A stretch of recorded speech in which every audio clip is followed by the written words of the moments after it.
bagaimana kabar kalian hari ini? Semoga kalian selalu sehat dan tetap bersemangat.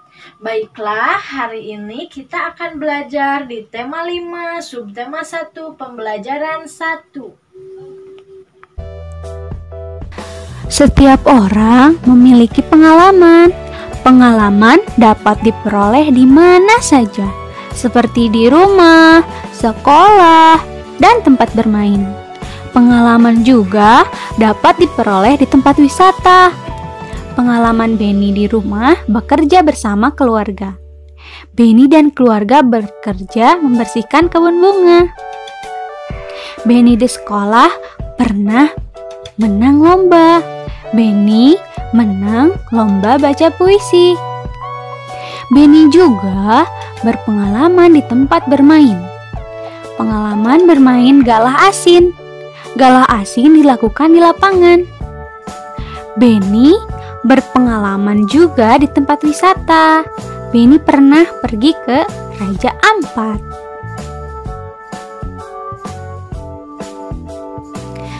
Liburan semester 1 telah usai. Saat liburan, Benny asyik membantu di rumah. Benny membantu ibu, ayah, dan kakak. Benny membantu ibu memajang jam dinding. Benny membantu ayah memperbaiki motor. Benny membantu kakak membersihkan kamar. Nah, selanjutnya perhatikan gambar berikut. Coba kalian lihat apa yang dilakukan Benny. Pernahkah kamu melakukan kegiatan tersebut? Anak-anak, ternyata jam dinding di rumah Benny mati. Ibu minta tolong Benny mengganti baterainya. Jam dinding terjatuh saat dijangkau. Benny minta maaf kepada ibunya. Benny, coba lihat jam dinding di rumah, nak. Iya, Bu. Benny pun melihat jam dinding. Wah, jarumnya berhenti bergerak, Bu. Kalau begitu, apa yang harus dilakukan? Benny harus mengganti baterai dengan yang baru, Bu. Maukah Benny mengganti baterainya? Mau, Bu. Benny pun naik ke atas tangga. Hati-hati ya, nak. Iya, Bu. Saat menjangkau jam dinding, Benny kurang hati-hati. Wah, jamnya retak. Maafkan Benny, Bu. Benny kurang hati-hati dalam mengambil jam dinding, sehingga jam dinding terjatuh. Iya, nak. Kedepannya, Benny harus lebih hati-hati dan tidak perlu tergesa-gesa. Nah, anak-anak, itu dia tadi percakapan antara ibu dan Benny. Ibu meminta tolong Benny untuk memperbaiki jam dinding karena jam dindingnya sudah tidak menyala, kehabisan baterai. Tapi ketika Benny akan mengambil jam dindingnya, karena kurang hati-hati, jam dindingnya terjatuh. Apa yang terjadi pada jam dinding? Ya, betul, jam dindingnya berhenti bergerak dan terjatuh. Kemudian, siapa yang mengambil jam dinding? Ya, yang mengambil jam dinding yaitu Benny. Mengapa jam dinding bisa terjatuh? Karena Benny kurang hati-hati. Bagaimana cara Benny mengambil jam dinding? Benny menggunakan tangga. Benny telah menjatuhkan jam dinding. Apa yang Benny lakukan kepada ibunya? Benny meminta maaf kepada ibunya. Nah, anak-anak, selanjutnya perhatikan gambar berikut. Gambar ini menunjukkan sikap santun. Sikap Benny santun kepada ibunya. Maafkan Benny ya, Bu. Benny sudah menjatuhkan jam dinding. Jam dinding di rumah menjadi rusak. Iya, nak. Tidak apa-apa. Ibu sangat berterima kasih karena kamu sudah menolong ibu. Lain kali hati-hati ya. Kamu tidak perlu tergesa-gesa. Pada percakapan tadi, Benny meminta maaf kepada ibunya karena melakukan kesalahan. Pernahkah kalian berbuat salah? Apa yang kalian ucapkan jika berbuat salah? Ungkapan permintaan maaf biasanya diucapkan bila melakukan kesalahan atau saat tidak bisa menepati sesuatu. Gunakanlah kalimat yang santun saat mengucapkan ungkapan permintaan maaf. Oke? Oke.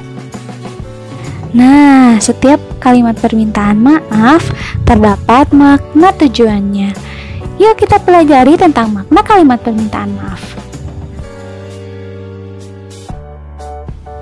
Dodo, aku minta maaf ya karena aku tidak bisa datang ke pesta ulang tahunmu, kata Kirana. Nah, anak-anak, dari ungkapan Kirana tadi, siapa yang meminta maaf? Kirana. Jadi yang meminta maaf adalah Kirana. Kirana meminta maaf kepada siapa? Kepada Dodo. Mengapa Kirana meminta maaf kepada Dodo? Karena Kirana tidak bisa datang ke pesta ulang tahun Dodo. Nah, jadi kalimat permintaan maaf di atas maknanya yaitu Kirana meminta maaf kepada Dodo karena tidak bisa datang ke pesta ulang tahun Dodo. Hana, maafkan aku ya, karena aku tidak sengaja membuat penggarismu patah, ucap Arya. Nah, dari ucapan Arya tadi, siapa yang minta maaf? Arya. Jadi yang meminta maaf adalah Arya. Arya meminta maaf kepada siapa? Kepada Hana. Mengapa Arya meminta maaf kepada Hana? Karena Arya tidak sengaja membuat penggaris Hana patah. Jadi, kalimat permintaan maaf di atas maknanya yaitu Arya meminta maaf kepada Hana karena tidak sengaja mematahkan penggaris Hana. Anak-anak, sekarang kita akan belajar tentang alat ukur panjang. Alat ukur panjang ada dua, yaitu alat ukur panjang tidak baku dan alat ukur panjang baku. Nah, alat ukur panjang tidak baku ada jengkal tangan, ada depa atau dua tangan direntangkan, ada langkah, dan juga ada tali.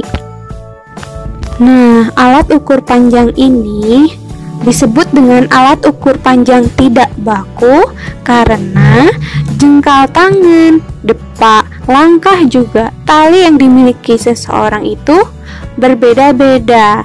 Jadi, jengkal tangan kalian dengan jengkal tangan teman kalian akan berbeda-beda ketika mengukur suatu benda. Misalkan kalian mengukur panjang meja dengan jengkal.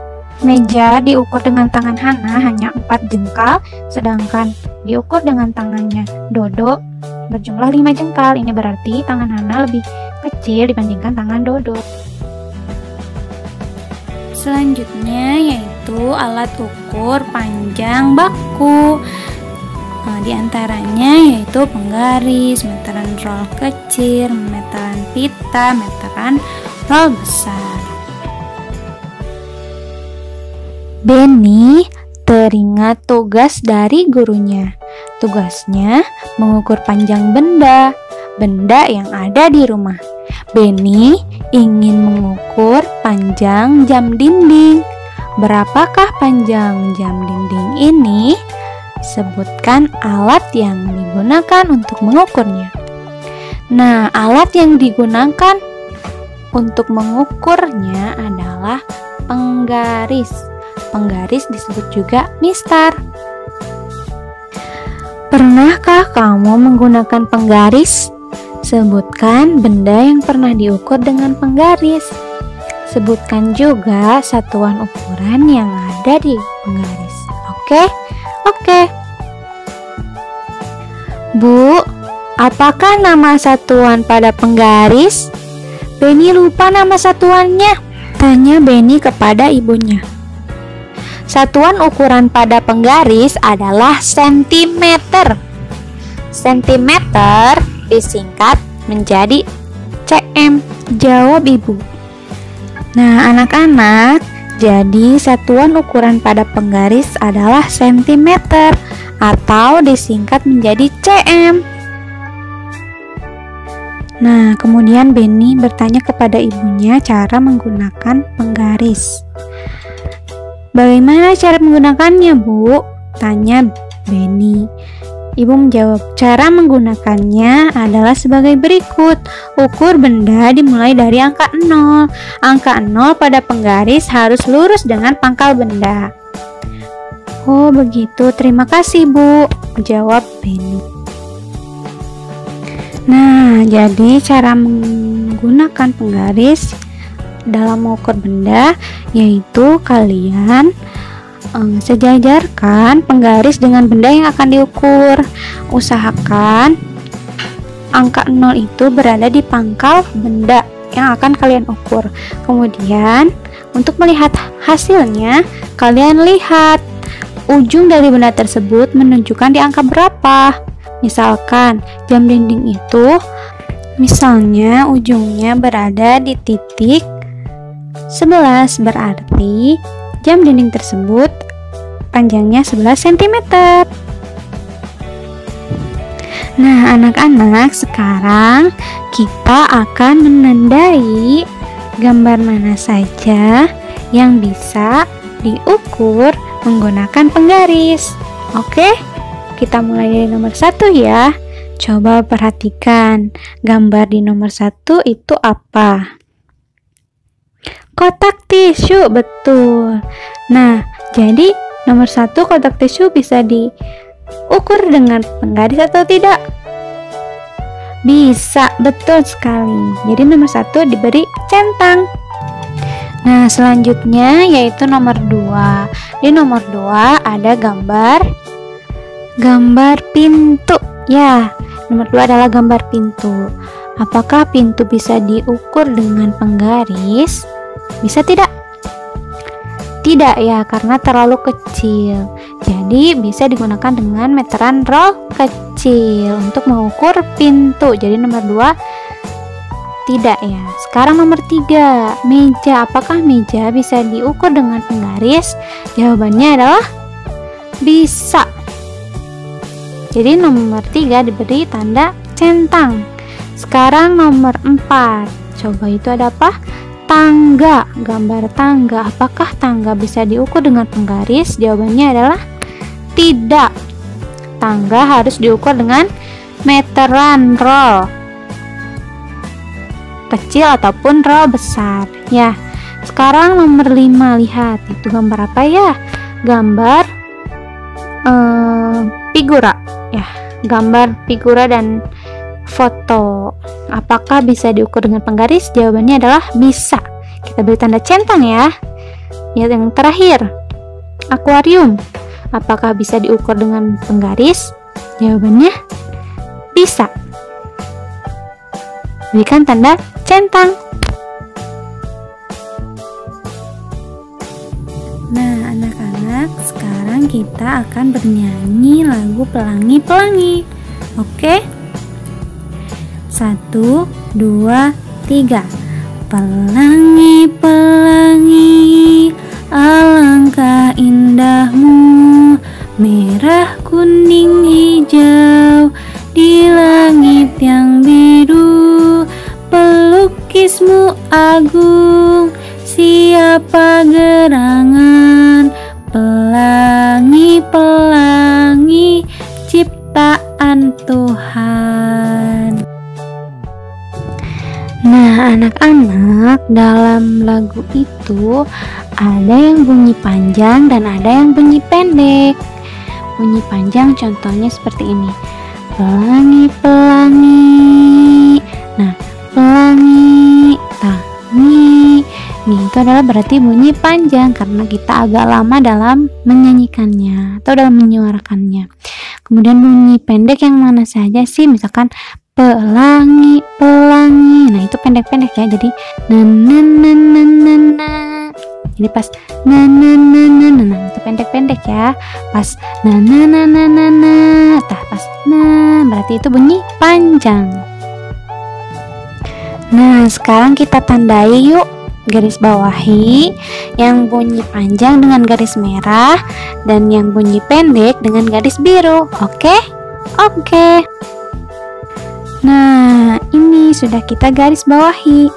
Yang bunyi pendek berarti garis bawahnya warna biru, dan yang bunyi panjang garis bawahnya berwarna merah. Kalian nyanyikan bersama keluarga ya.